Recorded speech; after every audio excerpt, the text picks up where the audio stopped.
اللہ الرحمن الرحیم۔ السلام علیکم ورحمۃ اللہ وبرکاتہ۔ عابد رضا چینل کی طرف سے آج میں اپنے دوستوں کو رسول اللہ صلی اللہ علیہ وآلہ وسلم کا ایک فرمان بتاؤں گا، آپ دوستوں نے اس پر ضرور عمل کرنا ہے۔ حضرت ابو ہریرہ رضی اللہ تعالیٰ عنہ فرماتے ہیں کہ رسول اللہ صلی اللہ علیہ وآلہ وسلم مسجد میں تشریف لے گئے، اتنے میں ایک شخص آیا، اس نے نماز پڑھی، پھر نبی اکرم صلی اللہ علیہ وآلہ وسلم کو سلام کیا۔ آپ صلی اللہ علیہ وآلہ وسلم نے سلام کا جواب دیا اور فرمایا جاؤ نماز پڑھ لو، تم نے نماز نہیں پڑھی۔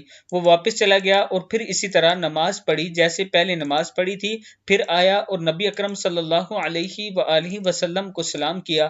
آپ صلی اللہ علیہ وآلہ وسلم نے فرمایا جاؤ نماز پڑھ لو، تم نے نماز نہیں پڑھی۔ 3 مرتبہ ایسا ہی ہوا، آخر اس نے عرض کی قسم اس ذات کی جس نے آپ کو سچ کے ساتھ بھیجا، میں اس سے اچھی نماز نہیں پڑھ سکتا، مجھے سکھلائیے۔ آپ صلی اللہ علیہ وآلہ وسلم نے فرمایا تم جب نماز کے لیے کھڑے ہو جاؤ تو اللہ اکبر کہہ دینا، پھر آسانی سے جتنا قرآن تجھے یاد ہے اس کی تلاوت کر لو، پھر اچھی طرح سے رکوع کر لو، پھر سر اٹھا کر پوری طرح سے کھڑے ہو جاؤ، پھر اطمینان کے ساتھ سجدہ کر لو، پھر سجدے سے سر اٹھا کر اطمینان کے ساتھ بیٹھ جاؤ، اس طرح ساری نماز پڑھ لو۔ بخاری شریف کی حدیث ہے کہ جب بھی نماز پڑھیں اطمینان اور آرام سے پڑھا کریں اور اچھی طرح خشوع اور خضوع کے ساتھ پڑھا کریں۔